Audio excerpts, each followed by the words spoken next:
Bem-vindos, amigos, a essa edição especial da nossa série Marcos da Profecia.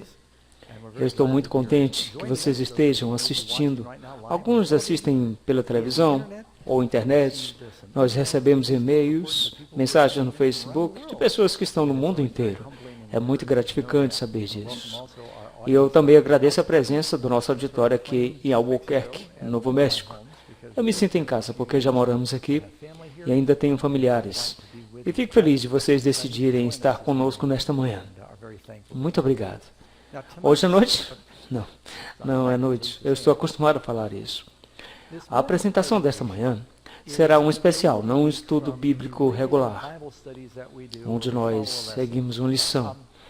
Uma das coisas que eu geralmente faço quando temos esses encontros, eu separo um tempo para compartilhar com vocês minha experiência pessoal, de como eu cheguei à conclusão das coisas que estou pregando a vocês, e sabendo o transfundo às vezes ajuda. Às vezes relutamos em contar nossa história na primeira ou segunda noite para não corrermos o risco de perdermos a credibilidade, uma vez que vocês escutam a história.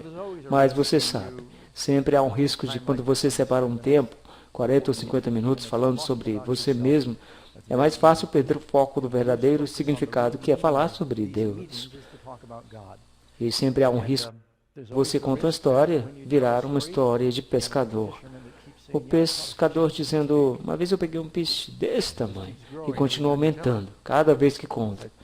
Como uma garota que queria deixar uma boa impressão, quando foi apresentar um livro diante da turma sobre Abraham Lincoln, essa pequena garota estava na frente da turma e falou, Abraham Lincoln nasceu em uma idade precoce, em uma cabana de pau a pique, que ele construiu com suas próprias mãos. Então, às vezes, as histórias podem se tornar maiores do que a vida. Então, eu quero manter a perspectiva e mostrar como Deus conduziu. Gostaria de começar com um verso da Bíblia. Esse é o primeiro livro de Pedro, capítulo 2, verso 9. Mas vós sois a geração eleita, o sacerdócio real, a nação santa, o povo adquirido, para que anuncieis as virtudes daquele que vos chamou das trevas para a sua maravilhosa luz. Esse será o meu objetivo, de falar sobre ele que nos chamou das trevas para a sua maravilhosa luz. E eu realmente vivi uma vida de trevas, antes de eu aprender a verdade da Bíblia. Agora, o que eu estou compartilhando com vocês está num livro. Eu sempre fico chocado de como Deus abençoou, de quão grandes foram as tiragens dele. Alguns anos atrás, eu costumava compartilhar essas histórias nos encontros, e a querida irmã Maratuca, que é uma professora escolar, disse, Doug, você precisa escrever isso. Eu disse, eu não sou escritor. E ela continuou me pedindo e disse, vamos fazer assim, você grava uma fita e eu escrevo. E nós fizemos isso. Eu fui adicionando algumas coisas no processo e ela escreveu esse livro. E é incrível como Deus tem abençoado esse livro. E até hoje está nas livrarias, traduzido em 10 línguas diferentes. É a única razão pelo qual eu compartilho com vocês, porque isso é um milagre, porque ela nunca tinha escrito um livro, nem eu. E Deus tem usado isso para trazer tantas pessoas a Ele. Damos graças a Deus por isso. É O Milionário da Caverna, o nome do livro. E o tema que eu gostaria de compartilhar com vocês esta manhã é bem simples. O mundo está à busca de felicidade, mas a maioria do mundo está procurando felicidade no lugar errado. As pessoas pensam que felicidade vem da fama e fortuna, ou de ter muitos amigos, ou popularidade, ou de coisas materiais, ou alguma satisfação física. Essas coisas não trazem felicidade verdadeira e duradoura. Vocês sabem qual é a literatura mais vendida na América do Norte? A Bíblia é um livro mais vendido, mas acreditem ou não, as literaturas mais populares da América do Norte são os tabloides que você encontra perto dos caixas, nos mercados. Eu sei que vocês não compram, mas se você compra, não, levante a mão. Porque a percepção do seu QI irá provavelmente cair alguns pontos. Porque eles certamente têm algumas capas estranhas. Mas vocês as veem quando vão ao caixa. Quantos de vocês admitem que olham quando estão esperando na fila do caixa? Olham a notícia da capa e algumas vezes dão uma folheada, uma risada, ao ver as coisas absurdas que colocam na capa. Eu me lembro de uma que chamou minha atenção. A notícia era Rudolph, a rena de nariz vermelho, encontrado em um frigorífico de carnes. Sabem que, na realidade, a minha mãe costumava escrever para uma dessas revistas, o Globo da Meia-Noite, ou notícias semanais, e ela estava fazendo comentários sobre Hollywood para algumas delas. Mas a outra razão para a qual essas revistas são populares é tipicamente porque eles estão lidando com vidas de estrelas, ricos, famosos. As pessoas compram isso porque talvez sentem que a vida deles é perfeita, e eles desejam algum excitamento, ou vicariamente querem ler sobre essas pessoas e desejam que eles estivessem vivendo esse tipo de vida. Há muitas pessoas infelizes com suas vidas. Agora, eu vim de um conjunto muito incomum de pais. Eu vou separar um momento e compartilhar sobre isso. Aliás, essa é minha mãe, meu pai. Vocês já ouviram falar na expressão os opostos se atraem? É irônico e estranho que pessoas que são tão opostas acabam de algum jeito se casando. Eu não sei se isso foi mais de verdade com minha mãe e o meu pai. A minha mãe era judia, meu pai veio do contexto batista. Minha mãe era uma democrata, meu pai republicano. Minha mãe nasceu em Nova York e meu pai nasceu na pequena cidade em Oklahoma. Era um garoto do campo. Eles eram os mais opostos que existiam. De algum jeito, eles se encontraram no sul da Califórnia e se casaram. Foi o segundo casamento dos dois. E como resultado, meu irmão e eu acabamos vindo a este mundo. Apenas um pouquinho sobre meu pai. Ele nasceu muito pobre em Oklahoma. O pai dele morreu quando ele tinha 7 anos, deixando ele com 3 irmãos mais novos. Na realidade, sua mãe estava grávida do mais novo quando seu pai morreu. E isso aconteceu durante a depressão econômica em Oklahoma. Alguns de vocês já escutaram a história chamada Grapes of Wrath, ou de Dusty Ball. Ele passou por todas essas coisas. Tinha vindo da Califórnia procurando emprego, porque havia uma grande pobreza durante aqueles tempos. E ele decidiu, já quando pequeno, ele começou a trabalhar com 7 anos de idade, de que ele nunca mais queria ser pobre de novo. E ele era um homem muito determinado. E de algum jeito ele conseguiu concluir o ensino médio, teve experiências básicas de faculdade, fez treinos de aviação, isso fascinava. Ele conhecia Emily Earhart, Charles Lindbergh, e havia muito sobre aviação acontecendo na Califórnia naquela época. Meu pai se tornou instrutor de voo. E a guerra começou. Ele entrou para a Segunda Guerra Mundial, que nós chamamos hoje de Força Aérea, e ele estava lá no dia D, na Europa. Essa é uma foto do meu pai na Inglaterra durante a Segunda Guerra Mundial. Depois da guerra, ele percebeu que havia um grande futuro na aviação. Então ele começou a comprar os aviões excedentes da Segunda Guerra Mundial. Vocês sabem, depois da guerra, os Estados Unidos tinham todos esses aviões e eles não sabiam o que fazer com eles. Começaram a vender. O Havaí tinha todos aqueles aviões e eu lembro que meu pai contando uma história de como ele voou para o Havaí, comprou um DC-3 e voou sozinho do Havaí de volta. Eu não sei se vocês sabem quão longe é isso em um DC-3. Era aproximadamente 24 horas de voo e você tem que encher o avião de combustível, tem que encher a cabine de combustível, tem que amarrar os comandos com o cinto de segurança. Não existia GPS naquela época, eles usavam uma bússola. Se você perdesse a direção de onde estava indo, você não saberia onde pousar. Mas de alguma forma ele conseguiu e disse que foi o dia mais longo de sua vida, indo e voltando do Havaí. E ele começou com negócios de compra e venda e arrendamento de aeronaves, até que chegou a ser a maior empresa de arrendamento de aeronaves, chamada International Air Leasing. E ele ganhou muito dinheiro. E é o que eu poderia falar sobre meu pai, mas ele foi muito bem sucedido. Mesmo na internet, eles chamam de magnata da aviação. Foi onde eu escutei a palavra pela primeira vez. Conheci pessoas como Howard Hughes e um grande número de pessoas famosas na aviação. E aí, trabalhou muito em torno da Califórnia, no aeroporto de Burbank, onde meu irmão e eu nascemos. Aqui você pode ver algumas manchetes. George Batchelor, como a pessoa mais influente do ano, claro que é no sul da Flórida. Aqui George Batchelor, senhor aviação de Miami. Eventualmente ele mudou a sua empresa do sul Califórnia para o sul da Flórida, onde ele passou os últimos 30 anos de vida. E ele era um homem muito ativo. Gostava de carros de corrida, esqui aquático, aviões. Ele tinha muito dinheiro, milhões de dólares. Nesta foto, acreditem se quiser, sou eu, há muito tempo atrás, com uma de minhas madrastas. Meu pai tinha carros esportivos, jatinhos. Quando ele quis comprar o melhor jatinho, e ele não tinha certeza qual era o melhor para comprar, então ele comprou 3, testou todos e vendeu os outros 2. E eu acho que ele ainda lucrou com isso. Enfim, ele era um homem de negócios muito bem sucedido, determinado. Mas ele não era muito feliz. Ele casou 5 vezes. E a primeira esposa e o bebê dele morreram em um acidente de avião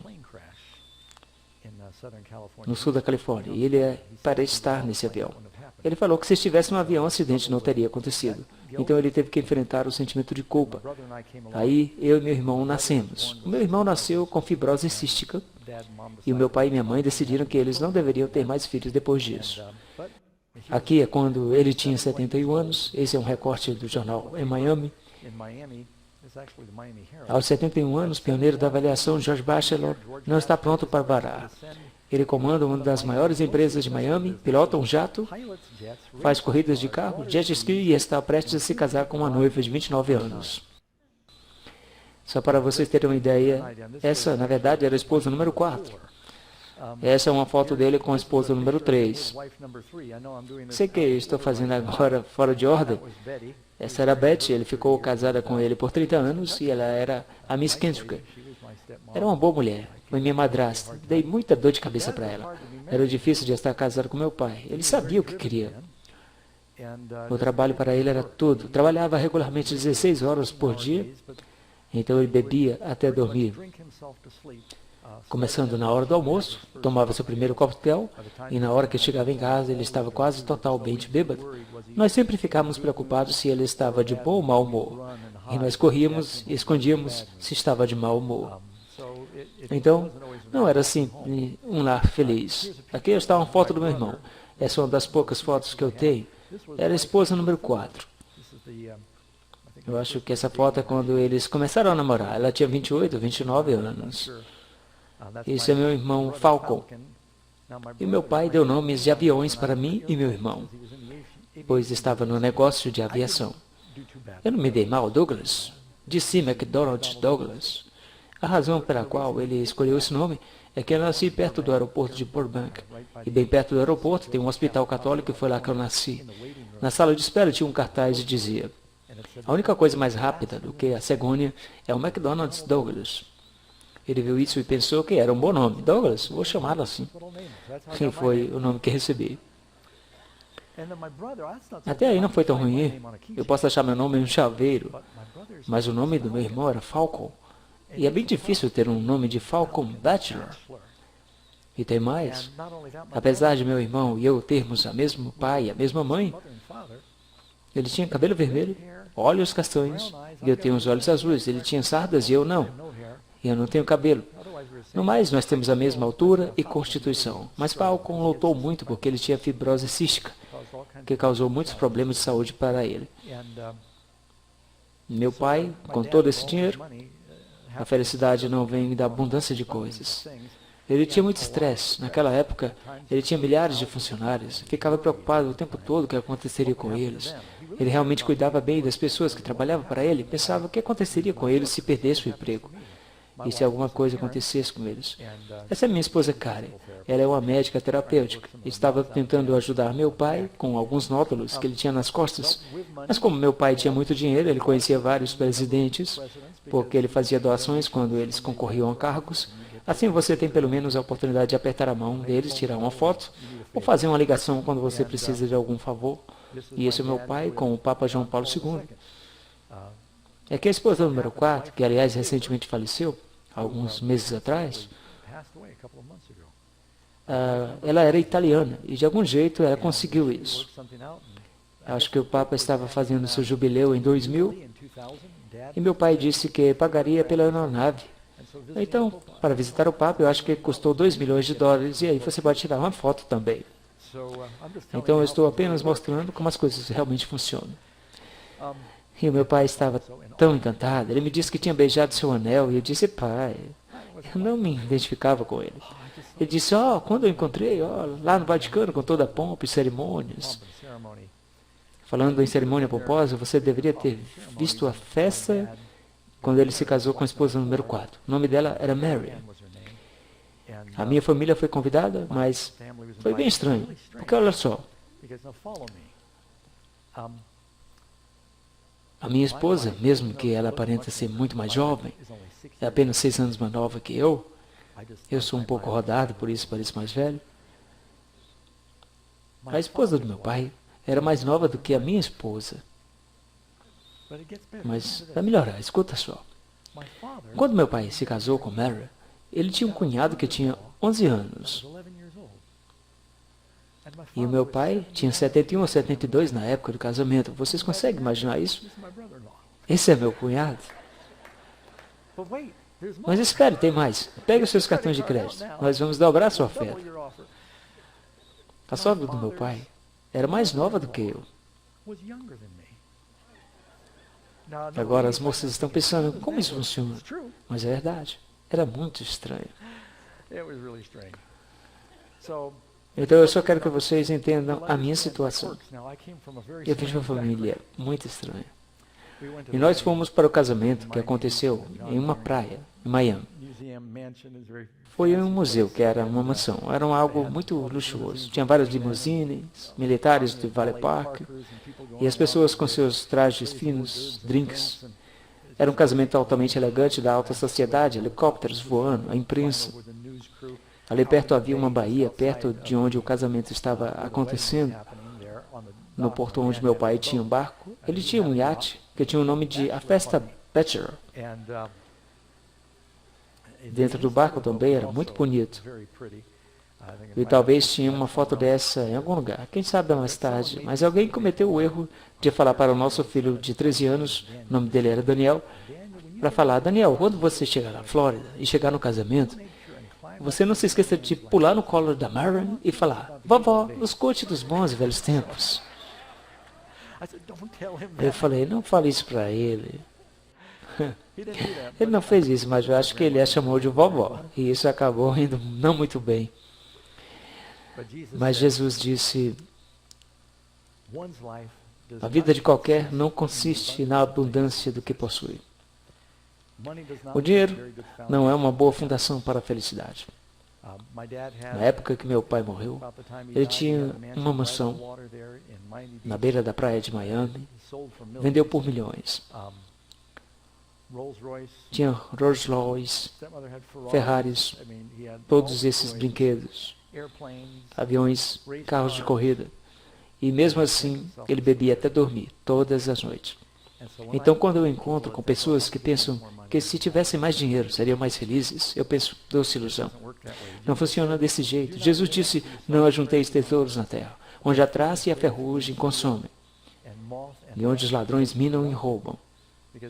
Porque essas coisas simplesmente se consomem, não trazem felicidade. E você não pode levá-las com você. Você nunca viu um carro funerário levando seus bens, já viu? Como Jó disse, nu eu cheguei ao mundo e nu eu deixo. Eu me lembro quando eu estava parado no enterro do meu pai, em Oklahoma. Ele foi enterrado pelos seus pais. E isso é tudo que você consegue. Se você não tem Jesus, você não pode levar nada com você. Então agora eu vou mudar e falar sobre minha mãe um pouco. Muito diferente. A minha mãe era judia. O nome do meio dela era Tarshish. Ela nasceu em Nova York, se mudou para a Califórnia com sua família quando era jovem. Eles estavam procurando uma vida melhor. E a minha mãe sempre queria ser famosa. Na minha opinião, ela era muito bonita.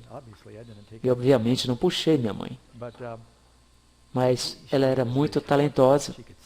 Ela sabia cantar, aprendeu sozinha a tocar violão, tocar piano, tinha várias habilidades, adorava estar na frente. Ela puxou isso do meu avô. Quantos de vocês se lembram do The Gong Show?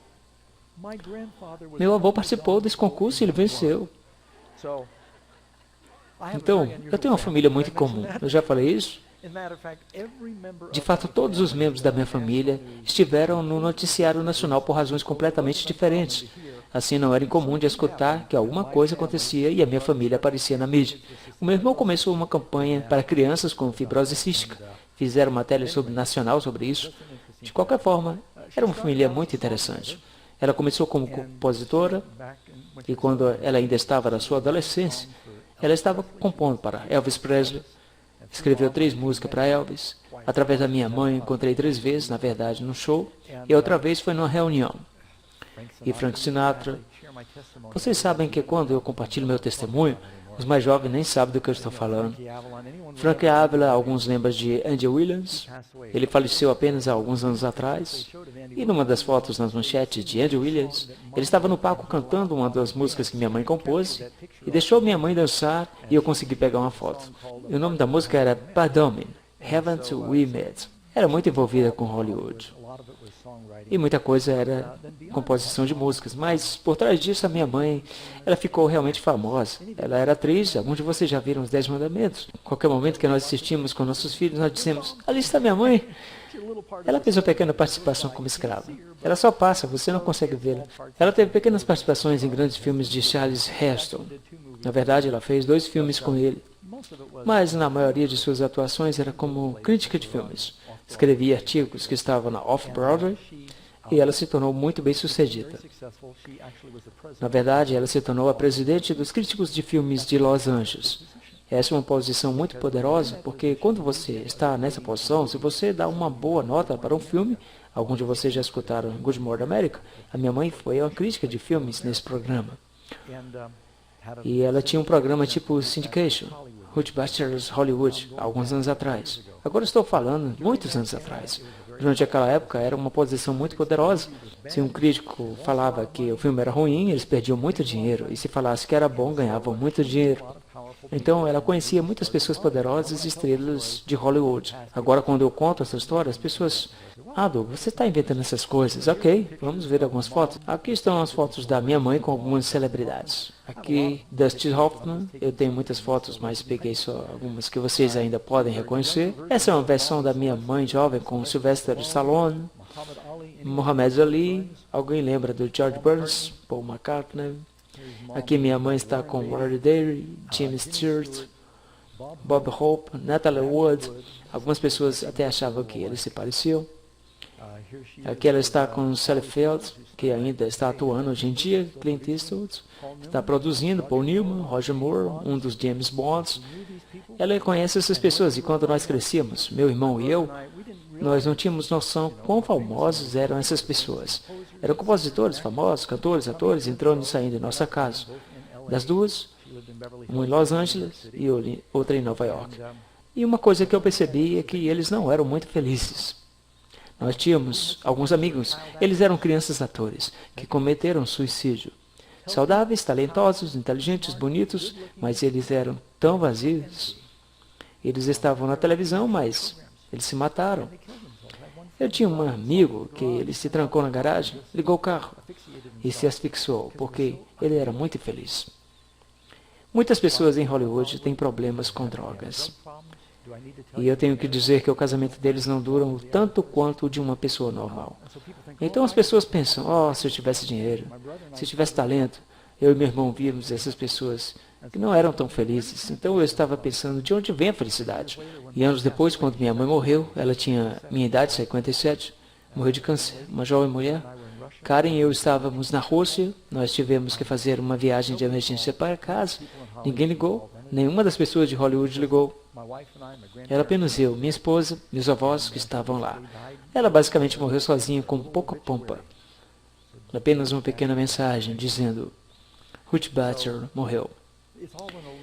Então isso é tudo. Apenas uma ilusão. Isso realmente não significa nada. Filmes e televisão apenas criam uma ilusão, porque você multiplica uma imagem. Mas elas são pessoas normais, com suas lutas. Eu cresci na maioria do tempo em Nova York, nasci no sul da Califórnia, em Burbank. Minha mãe se mudou para Nova York depois que se divorciou do meu pai. As pessoas estavam impressionadas porque o casamento durou 6 anos. Eu tinha 3 anos, ficava pulando entre meus avós, minha mãe e meu pai. Eles não sabiam o que fazer conosco, porque o meu pai era tão ocupado e minha mãe também era tão ocupada. Então eles tiveram que nos mandar para acampamentos de verão. Desde quando nós éramos jovens, todos os tipos de internato, algo do tipo. Eles nos tiravam de casa e nos mandavam para lá, porque eles estavam tão ocupados com as carreiras deles e nós percebemos que nós estávamos atrapalhando eles. Aqui é meu irmão e eu em um dos vários acampamentos de verão que nós fomos. O homem na foto era um dos namorados da minha mãe. Quando essa foto foi tirada, ele era o presidente da Mainstream Records, Robert Shedd. Ele ficou com ele há 20 anos. Nunca se casaram. Foi pela primeira vez numa escola militar com 5 anos de idade, no sul da Califórnia, chamada Academia Militar Black Fox. Talvez algum de vocês já ouviram falar de Gene Wilder e Larry Hagman. Os dois frequentaram a Black Fox. A segunda escola militar que eu frequentei foi a Academia Militar de Nova York. Essa é uma foto de lá. Algumas vezes era conhecido como Nima. Donald Trump se formou lá, se formou na época que eu estava chegando. Ele é um pouco mais velho do que eu. Era a escola mais estrita da América do Norte. Eles tinham regras para tudo, mas acredita ou não? Na verdade, eu estava mais feliz nessa escola do que em outras escolas. Aqui, com um dos meus amigos, a pessoa parada do meu lado nessa pequena foto. Eu não tinha visto, só posso dizer que o nome dele era Bob. Não posso dizer mais. Eu não o vi há 40 anos. E um dia ele viu um dos nossos programas de televisão, ligou para o escritório e disse, fale para o Doug para me ligar, porque aqui é o Bob. E não deu outra, eu liguei de volta para ele e nós nos encontramos. Ele acabou tendo uma vida bem interessante. Ele estava com Ronald Reagan quando ele levou o tiro. Ele foi para a escola militar e acabou tendo uma carreira muito interessante. Eu fui para 14 escolas diferentes, morando entre Miami, Califórnia, e fui para a escola em Maine, Nova York. Parte disso era porque os meus pais estavam trocando de custódia, e parte da razão era porque eu estava me metendo em encrencas, e eles ficavam me mudando de escola para escola. E eu fui para escolas públicas, escolas católicas, escolas judaicas, escolas militares. E eu não tinha completado o ensino fundamental, eu já tinha ido para 14 escolas diferentes. Isso é para dar uma ideia de como eu saltava por aí. Às vezes me confundo com tudo isso.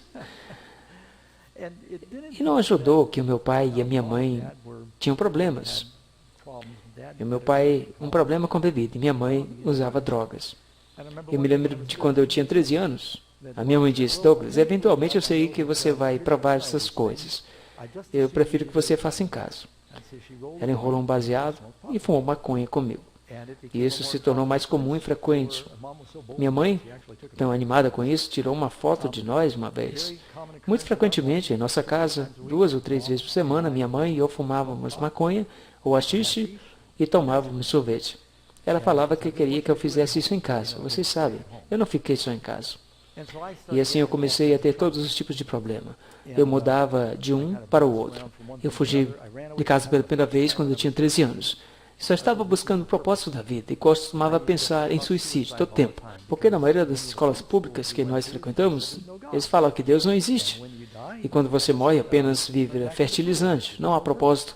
Eu me lembro de ter pensado, quando eu morava em Nova York, eu fui para o parapeito de um desses arranha-céus. Nós morávamos num prédio que tinha 20 andares de altura. Cheguei lá em cima e parei, olhei e pensei, bem, tudo que eu tenho que fazer é pular. E já não serei mais infeliz. Será que eu preciso dizer que eu não fui uma criança feliz? Eu vi que meus pais estavam ocupados demais com as próprias carreiras. Eu não tinha nenhuma paz e nem felicidade. Eu acreditava que quando alguém morre, vira poeira. Sempre me metendo em problemas na escola. Por que não acaba logo com isso? Eu tenho que fazer pular. Eu não vou me machucar. O triste é que eu comecei a pensar sobre isso aos 7 anos de idade. Eu me lembro que uma das razões de não pular foi que eu sempre estava com medo, pensando, se eu pular e sobreviver? Eu me lembro de ter escutado um homem em Nova York que tinha pulado 9 andares e sobreviveu. Ele ficou quebrado pelo resto da vida. E eu pensei, assim vai ser pior do que antes. Eu lembro de uma vez ter entrado no quarto da minha mãe e ela tinha saído. Nesse tempo, meu irmão estava morando com meu pai no sul da Califórnia por causa dos pulmões, da fibrose cística. Eu fui nos armários de remédio da minha mãe e sabia que minha mãe tomava pílulas para dormir. Pensei em tomar algumas e dormir. E uma das razões que eu estava fazendo isso parece loucura, mas eu estava pensando, eu quero ter a atenção de meus pais. Eu pensei que o suicídio seria um jeito. Eu sei que isso é maluquice, mas como uma criança, você não bate bem. Eu só pensei que o suicídio seria um jeito de ter a atenção deles. Então eu sempre tinha problemas na escola. Eu fui para o armário e encontrei um pote de remédio dizendo Valina. Tomar 1 hora antes de dormir. Eu enchi minha mão e fiquei parado. E pensei, isso, eu posso apenas tomar e dormir, sem problemas. Mas o problema é que eu tinha 12 ou 13 anos na época. E eu não tinha certeza de que Valina era uma pílula para dormir. Não dizia pílula para dormir. Dizia tomar uma hora antes de dormir. Valina, o que é Valina? Será uma pílula para moças ou algo do tipo? Quem sabe o que poderia ter acontecido? E eu poderia me sair muito mal se eu tomar uma caixa cheia disso. Eu me lembro que cheguei bem perto de me matar naquele dia, mas Deus continuou me impedindo. E sabe uma coisa que me ajudou? Eu tinha uma curiosidade insaciável. Eu pensei, se eu me matar hoje, alguma coisa muito importante pode acontecer amanhã e eu vou perder.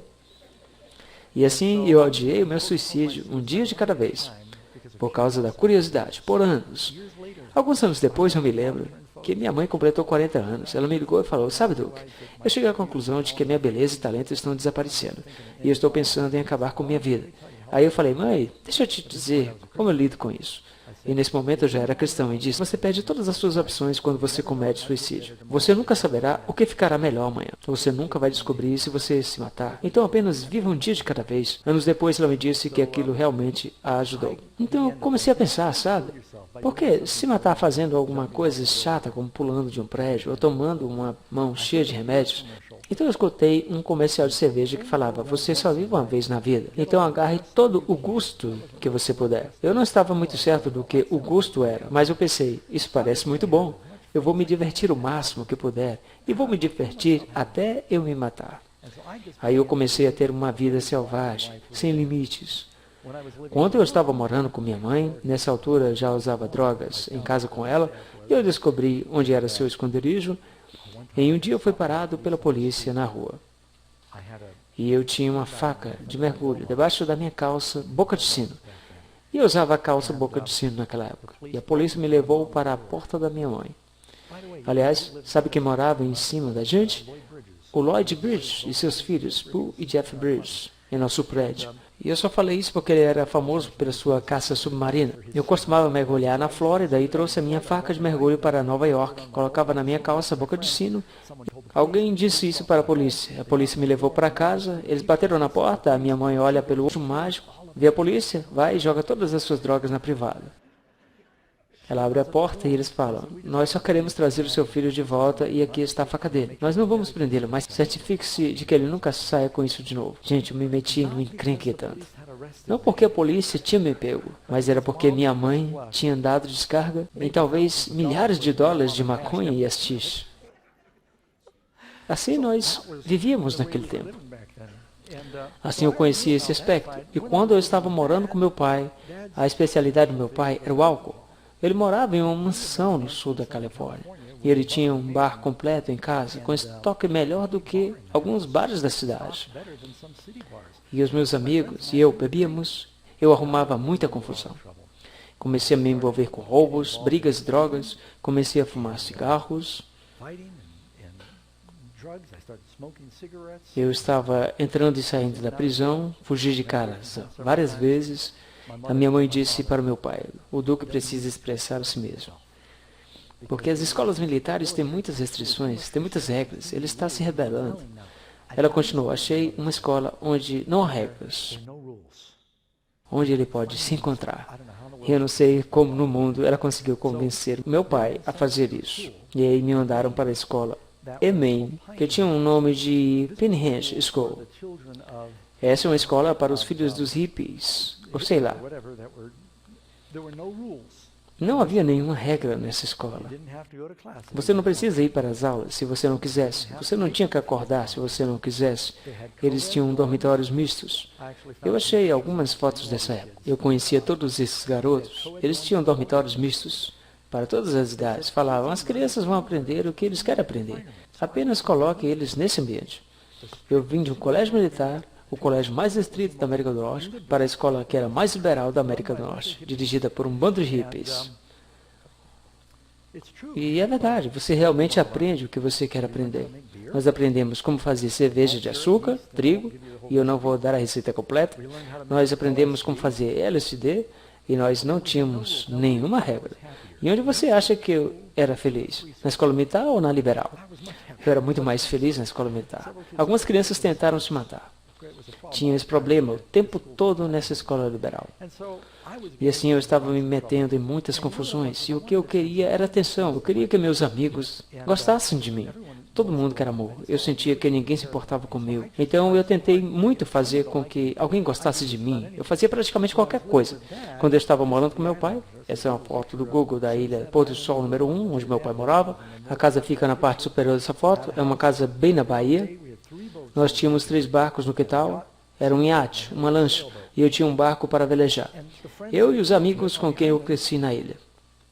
Já ouviram falar de pneus Firestone? Eu costumava namorar a Amy Firestone.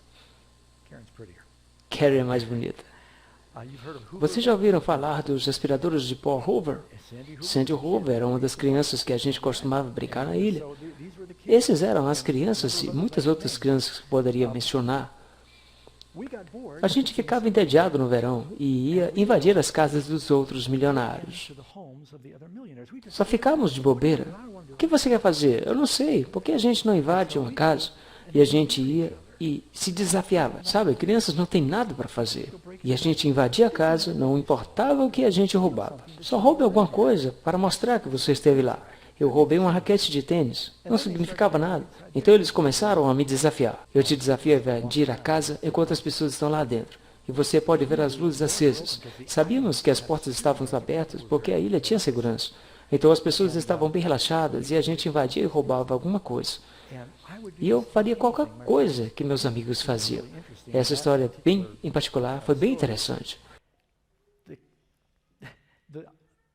Os guardas da ilha tentavam descobrir como esses ladrões estavam chegando à ilha, porque havia um portão, havia apenas uma ponte para chegar à ilha, e estava cheia de guardas e eles paravam todo mundo que queria entrar à ilha. E essas ondas de assalto na ilha, a gente sentava e ria quando víamos os barcos da polícia patrulhando a ilha, tentando saber como esses ladrões estavam chegando à ilha. E eram os filhos dos milionários invadindo a casa dos outros. Oh, vamos invadir a sua casa. Nós invadimos a minha casa semana passada. Excesso de estupidez.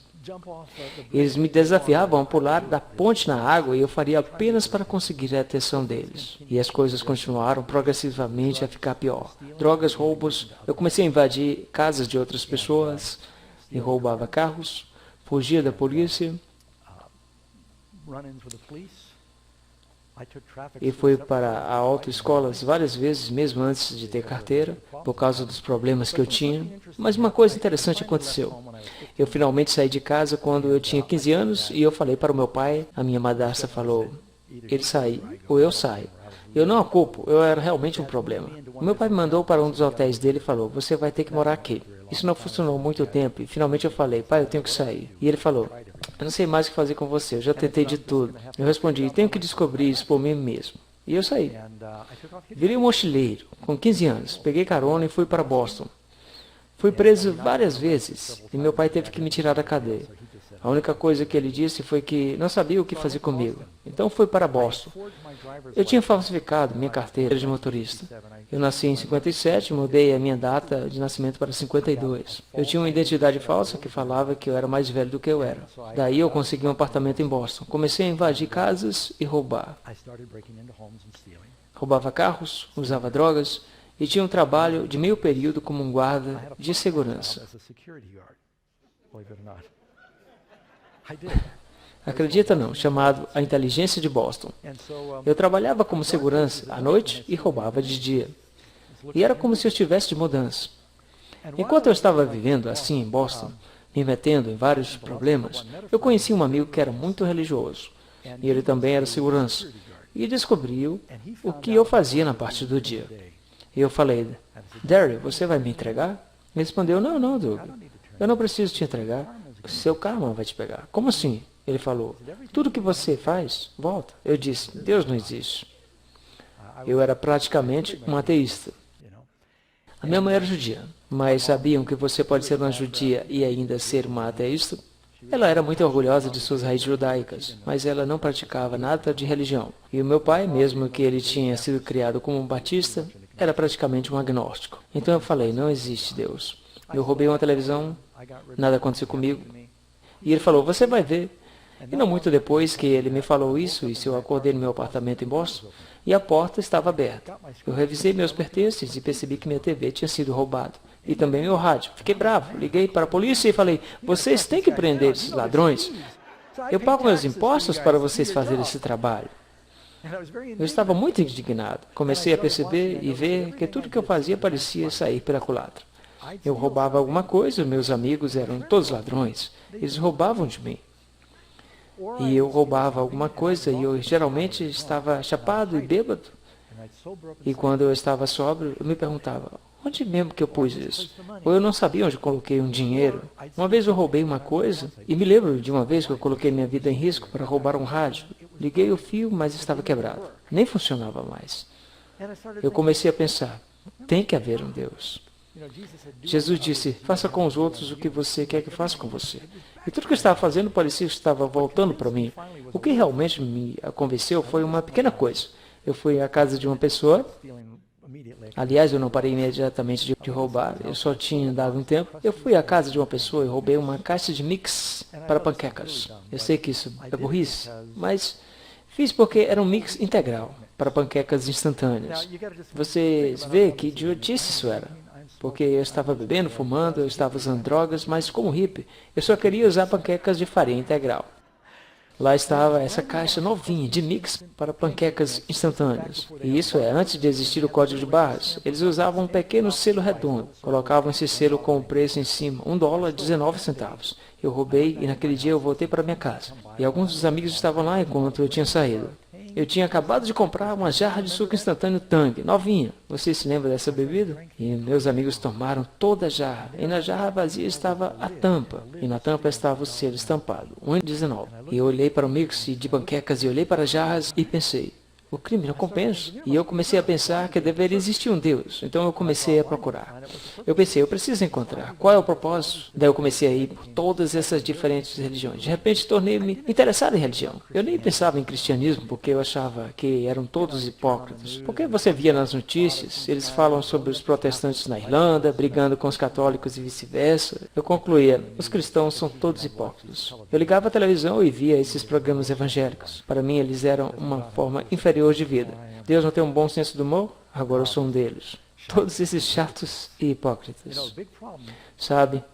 Um grande problema pelo qual muitas pessoas se afastam do cristianismo é porque eles pensam que o cristianismo é para seguir os cristãos. Um cristão não é seguidor de cristãos. Um cristão é seguidor de Cristo. Então eu comecei a me envolver com essas religiões orientais. Eu me envolvi em meditação transcendental e aí, em budismo, naquela época dos Beatles, todo mundo estava meditando. E as religiões orientais eram consideradas muito intrigantes na América.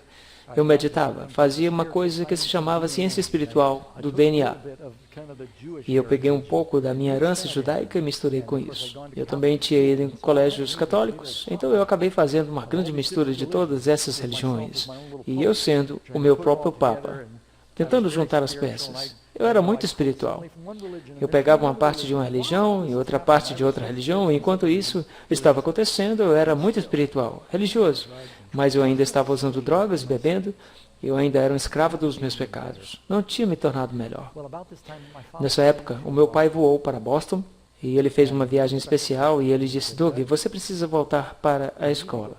Eu mostrei para ele, olha pai, aqui está meu uniforme. Eu tenho meu próprio emprego. Mostrei o meu próprio apartamento. Deixa eu te pagar um jantar. Eu mostrei que eu tinha bastante dinheiro dos roubos e tal. A certa altura eu tinha 2 empregos. Eu trabalhava duro. Eu tinha 2 empregos legítimos, mais os roubos. Eu trabalhava em uma empresa de inoxidáveis, onde nós fazíamos peças de botas. Seja como for, meu pai falou, você está desperdiçando a vida. O meu irmão Falco estava doente, ele não podia tomar conta dos negócios da família. Eu tinha o meu irmão, da terceira esposa de meu pai, a Beth. Ele começou a fazer o que podia, mas meu pai disse, você está jogando fora a sua vida, você precisa de educação. Ele disse ainda, Doug, eu achei uma boa escola para você. Você gosta de aventura, essa é uma escola em um barco, que era chamada Flint School. Havia 2 escolas como essa naquela época. Num, eles faziam um filme chamado White School. Era uma escola para garotos. Essa aí é mista. Eram escolas unicamente no barco, muito caras, que velejavam ao redor do mundo. E eles ensinavam no barco. Meu pai disse, você vai fazer esportes aquáticos, mergulhos. Tinha garotas, porque eu falei que eu não ia voltar para a escola militar, porque naquela época na academia militar em Nova York não tinha garotas. Mas hoje tem. Eu falei que não ia voltar para a escola só de garotos. Você vai amar, disse ele. Ele me implorou. De algum jeito, ele me arranjou um passaporte, voei para Milão, na Itália. Me colocou nesse barco escola. Na verdade, eram 2 barcos e navegavam juntos, a Flint School. Depois que ele me deixou, eu percebi que isso era meio que um truque, porque era uma escola bem única para os filhos dos políticos e milionários.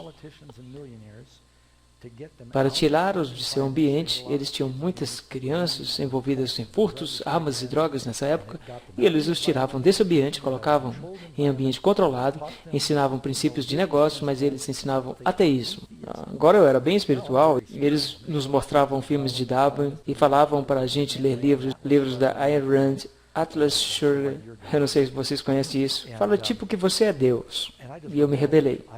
Eu não queria participar. No colégio militar, se você desobedecer, eles te batem. Batem com cinto. Eles podiam naquela época. Provavelmente hoje eles não fazem mais. Mas essa escola era para os filhos dos políticos, ricos e outros. Eles não tocariam neles.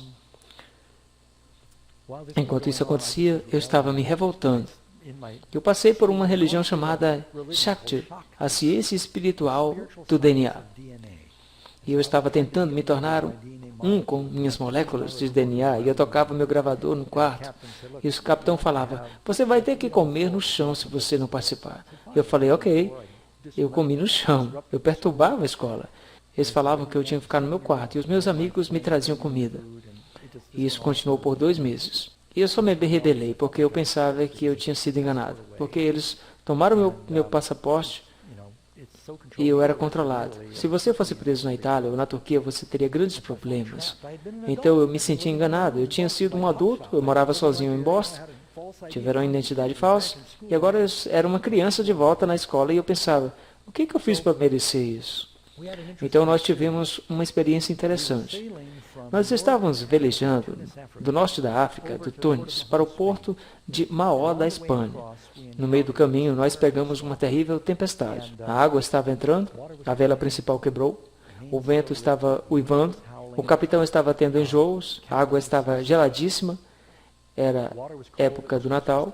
E o que você acha que o ateu faz quando ele acha que vai morrer? Ele começa a orar.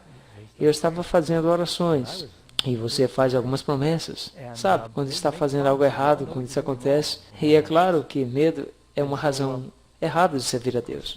E assim que a tempestade tinha acabado, nós esquecemos tudo sobre as orações e as promessas. Eu consegui convencer o capitão falando que eu ia cooperar pelas próximas semanas, até a época do Natal, se ele prometesse deixar eu voltar para casa nas férias de Natal. E ele estava tão ansioso de se livrar de mim que ligou para meu pai e disse, combinado. E continuou, Sr. Batchelor, Doug tem mostrado um bom progresso. Nós vamos deixá-lo ir para casa no Natal, porque o meu pai teve que pagar o ano escolar todo adiantado. Então eles não se importavam, eles só queriam se livrar de mim. Entrei num avião em Madrid, na Espanha, pedi cerveja e um pacote de cigarros e falei para eles, você nunca mais me verá de novo. E eles nunca viram. Voltei para os Estados Unidos, fui para as férias de esqui com meu pai. E quando chegou a hora de voltar para a escola, eu fugi pela última vez. Fui mochilar por todo o país. E eu mochilei por milhares de quilômetros.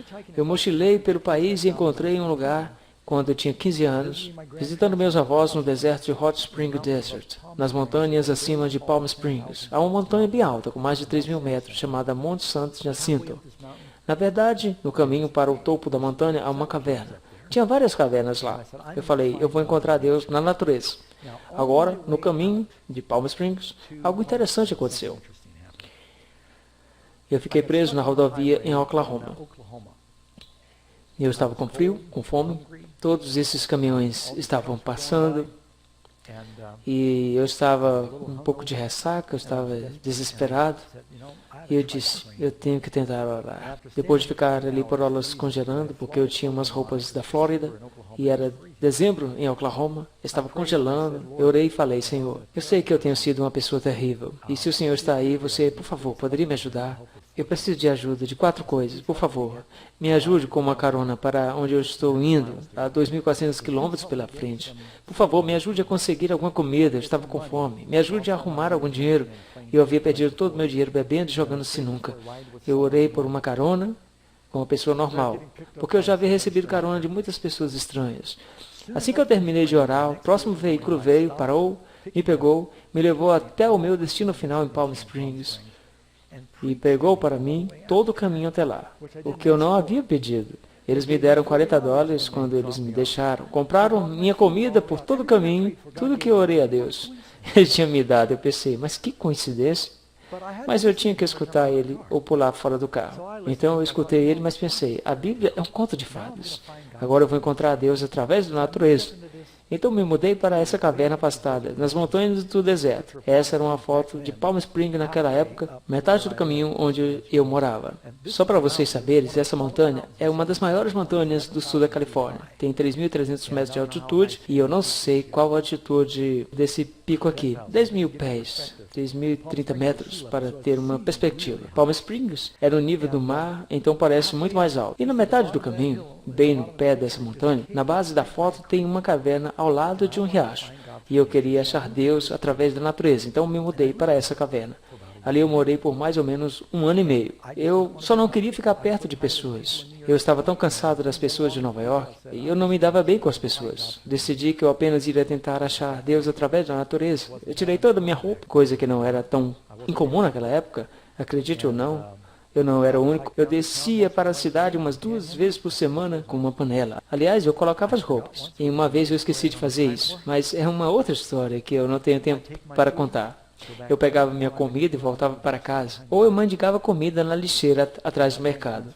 Quando os meus avós descobriram que eu estava procurando comida na lixeira, e eles falaram para o meu pai, como vocês acham que o meu pai se sentiu? Ele trabalhava tão duro para que seus filhos nunca sofressem o que ele sofreu quando era criança. Disseram para ele, Douglas está tirando comida da lixeira, porque eu era muito orgulhoso para pedir qualquer coisa. Sabe, Deus pagou um preço alto para que nós não precisáramos ir para a lixeira do mundo. Ele entregou seu filho, mas ao invés de nós irmos a Jesus para ter felicidade, nós achamos que vamos ter isso na lixeira do diabo. E isso quebra o coração dele. O preço que Deus pagou foi tão alto, e Ele fez tanto que pudéssemos ter a verdadeira felicidade, mas mesmo assim nós voltamos para o lugar errado. Mas o milagre é que quando eu me mudei para essa caverna, essa é uma foto do meu gato Stranger, ele apareceu um dia lá e morou comigo por 1 ano e meio. E eu o chamava de estranho, e ele tomava conta dele mesmo na maior parte do tempo. Às vezes comprava algo para ele. E havia uma Bíblia que alguém esqueceu na caverna, lá em cima, nas montanhas. Daí eu comecei a ler a Bíblia. Alguém me perguntou, era uma Bíblia dos Gideões? Os Gideões que colocaram lá? Eles colocam em todos os quartos de hotéis. Depois, quem sabe, eles colocaram nas cavernas, pensava. Mas não, era uma versão King James. Assim, finalmente, eu comecei a ler a Bíblia, para poder discutir com os cristãos. Disse comigo mesmo, isso não pode ser verdade. Mas eu continuei lendo e percebi que de fato é verdade. Eu pensei, o que eu tenho a perder? Sabe? Eu li a enciclopédia e dizia que Jesus realmente viveu. E eu concluí que Jesus ou era um doido, ou mentiroso, ou ele era o Senhor.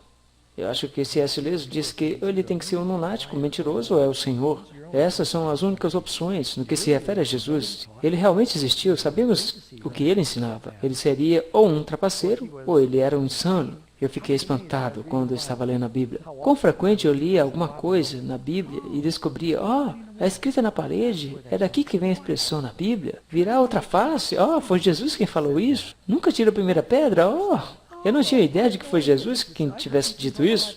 Eu escutei isso a minha vida inteira e não sabia que isso vinha da Bíblia. E finalmente cheguei à conclusão. Ele não mentiu. Ele não é louco. Talvez Deus realmente se tornou um homem para salvar. E é um propósito para as nossas vidas. Então eu lá na caverna finalmente decidi. Quer saber? Eu já tentei de tudo. Fiquei de joelhos e falei. Senhor, Eu sou uma bagunça, por favor. Entre no meu coração e me dê um propósito de vida. Eu estava tão distante de Deus quanto uma pessoa poderia estar. Estava andando pelado, para cima e para baixo pelas montanhas. Eu estava comendo comida do lixo, usando drogas, fumando, roubando. Na verdade, eu era um grande zero à esquerda. E eu falei, Senhor, você me daria um propósito de vida? E eu senti Ele perdoando os meus pecados. Ele entrou no meu coração e tudo começou a mudar. Não tudo de uma vez, mas as coisas começaram a acontecer. Uma história bem rápida, antes que eu estoure o tempo. Eu estava tão animado com o Evangelho e sobre as mudanças que Deus estava fazendo na minha vida. Eu disse, Senhor, eu quero falar para as pessoas, mas eu sou medroso. Eu não sei como isso vai acontecer. E eu sinto que tu queres que eu fale e pregue para outras pessoas sobre ti, porque eu estava tão animado. Eu falei, tu vais ter que me mostrar. Não muito tempo depois que eu orei essa oração, eu liguei para minha mãe em Beverly Hills e ela falou, Doug, você não vai acreditar, mas eu almocei com uma pessoa do canal NBC que eles querem voar de helicóptero até a sua caverna e te entrevistar. Logo depois que eu tinha orado, Senhor, se tu queres que eu seja uma testemunha, me avise. Essa é uma foto da minha mãe na minha caverna. Ela voou até lá de helicóptero, eles fizeram uma entrevista em rede nacional, passou em todo o país naquele dia. Meus amigos na cadeia falavam que eles viram 3 vezes em um dia. Daquele dia até hoje, Deus tem aberto as portas para eu compartilhar isso com as pessoas. Essa é uma foto de quando eu estive de volta da caverna algumas vezes durante os anos. Esse é o nosso filho Michael, quando ele tinha 7 anos de idade. Ele passeava comigo lá. Esse é o riacho bem em frente da minha caverna. Nós voltamos lá com toda a explicação. Essa é a Karen no meio com o Steven. Eu voltei lá 1 ano, levei uma outra Bíblia e deixei lá na caverna. Apenas em caso, como uma coisa sentimental que eu fiz. Mas os meus familiares imediatos já morreram. Meu pai, minha mãe. Eu estava com minha mãe quando ela morreu. Eu estava com meu irmão quando ele morreu. Eu me lembro de estar caminhando com meu irmão um dia. Falcon frequentou a escola, fez faculdade, tentou trabalhar com meu pai o tanto quanto a saúde permitia, e você pode ver que eu era a ovelha negra da família. Isso foi no casamento do meu irmão. Eu tinha acabado de sair da caverna, dá para perceber. Eu estava caminhando com meu irmão um dia, e ele me falou, Doug, você é sortudo. Eu falei, uau, e disse, você tem uma casa na praia em Miami Beach, na frente para a água. Tem um barco e carros novos. Você tem tudo que o mundo deseja. E ele disse, Doug, você é sortudo. Eu daria tudo que eu tenho para ter os seus pulmões, para viver um pouco mais. Deus é injusto, o meu irmão falou. Eu sou tão inteligente, mas estou doente. Você é tão saudável, mas é estúpido.